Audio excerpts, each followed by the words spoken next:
Hello, and welcome to Don't Spill the Milk with Cindy and Lynette. I'm Cindy. I'm Lynette. Today, we are going to talk to you a little bit about the first, well, sort of the second week, and then a little bit further on into your journey with feeding your baby. So, Lynette, what are some of the things that you like the people that you work with to know about what's normal in that time frame? Some of the things that, sometimes surprise parents Mhm. that are normal is that babies really like to continue to frequently feed in those first, couple of months, especially feeding every hour and a half to 3 hours. That's sort of the average, especially during the day, is pretty normal. Yeah. Um, and even during the night, we start to see, we even see their frequent feedings with one usual longer stretch of about 4 hours, sometimes five if you're really lucky. Really lucky. Ooh. Those are the really good nights where you wake up in the morning thinking you can do anything. You also wake up very full. Very true. That's so true. Sometimes in a puddle. Yeah. Yes. Yeah. Yeah. What else, Cindy, should parents know about frequent feedings and maybe cluster feeding? Yeah. I know you often hear this 2 to 3 hours, feed them every 2 to 3 hours. And really, you don't need to watch the clock. Most babies will tell you when they're hungry, and they'll tell you when they're full too. So looking at full term, normal, healthy, well babies, um, they'll really typically feed kind of, yeah, what you said, every 1 or 1.5 hours to 3 hours, or a little bit longer for some of the times.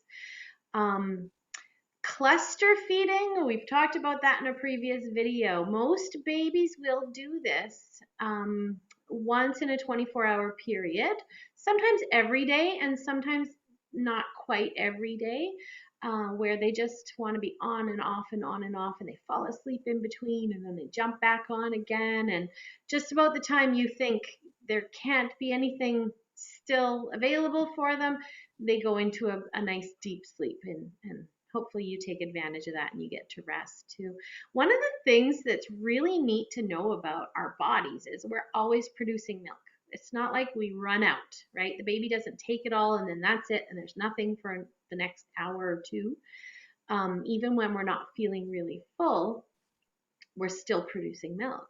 So Hmm. while baby is nursing, we're producing more milk.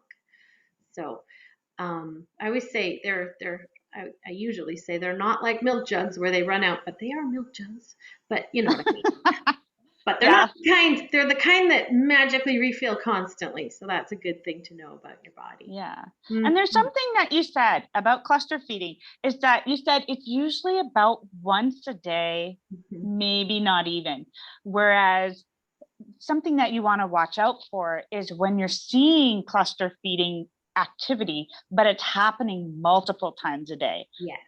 right? And that's where we start to get a bit more concerned about um, if maybe baby's latch needs to be looked at. Yeah, these are some of the red flags we look for, isn't it? Or really, really long feedings. Almost all of the feedings looking like a cluster feeding, or almost all feedings being an hour long. It's Yeah. something needs a little tweaking, or some big change needs to happen, because that's not really sustainable for families, is it?